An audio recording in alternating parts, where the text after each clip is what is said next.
Hello guys, welcome back to my channel. আজকে আজকে আমার হাজবেন্ড মাছের তেলের বেগুন দিয়ে একটা রেসিপি করবে। সেটা সবাই কম বেশি পারে, তো সেই রেসিপিটাই আমি শেয়ার করলাম। প্রথমে ও বেগুনগুলোকে সরু সরু করে কেটে নিচ্ছে। বেগুনগুলোকে ধুয়ে সেটাকে সরু সরু করে কেটে নেওয়া হয়েছে। আপনারা চাইলে বেগুনের খোসাটাও ছাড়িয়ে নিতে পারেন। এটা হচ্ছে মাছের তেল। এরপরে দুটো পেঁয়াজ নিয়েছে, দুটো পেঁয়াজকেও কুচি কুচি করেও কেটে নেবে। আর কয়েকটা রসুনের কোয়া, রসুনটাকেও ছোট ছোট করে কেটে নেবে। আর লঙ্কা। এটা হচ্ছে মাছের তেল। মাছের তেলটাকে ভালোভাবে ধুয়ে নেওয়া হয়েছে। এবার কড়াইয়ে সর্ষের তেল দিয়ে দেওয়া হয়েছে। সেটাকে সর্ষের তেল গরম হয়ে গেলে প্রথমে মাছের তেলটাকে দিয়ে দিল। মাছের তেলটাকে অল্প ভেজে নেবে। ভেজে নেওয়ার পরে যে কুচো কুচো করে যে পেঁয়াজগুলো কেটে রাখা হয়েছিল সেটা আর লঙ্কা কুচি দিয়ে একটু নাড়িয়ে চাড়িয়ে তারপরেও বেগুনগুলোকে দিয়ে দেবে। হালকা হালকা করে নাড়িয়ে চাড়িয়ে নিয়ে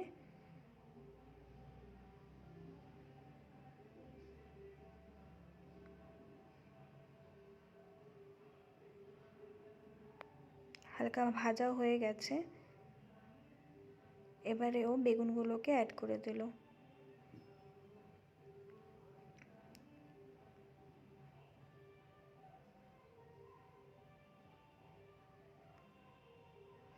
বেগুনগুলোকে অ্যাড করে স্বাদ মতন লবণ আর যে রোজকার যে মশলাগুলো থাকে সেগুলো অ্যাড করতে হবে। তো লবণ দিয়ে ও একটু নাড়িয়ে দিল, মিশিয়ে দিল লবণটাকে সবার সাথে।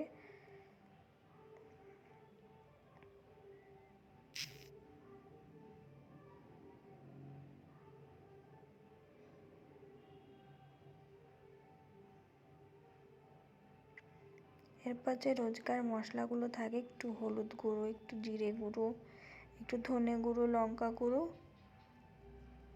সব দিয়ে হালকা হাতে ভেজে নিতে হবে। যদি কারো কাছে গোটা জিরে থাকে তো গোটা জিরে দিলেও হয়। এবারও ঢাকা দিয়ে একটু নাড়াচাড়া করবে। নাড়াচাড়া করে নিয়ে ভাজা ভাজা হয়ে গেলে যখন তেল ছাড়বে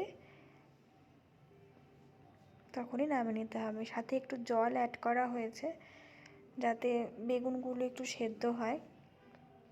একটু গরম জল অ্যাড করা হয়েছিল।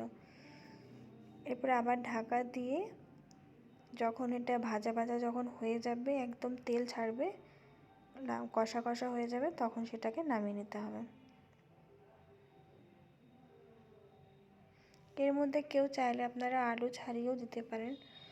আলু সরু সরু করে কেটে নিয়ে আলুটাকেও ভেজে এর মধ্যে দিতে পারেন, সেটাও খুব টেস্টি হয়।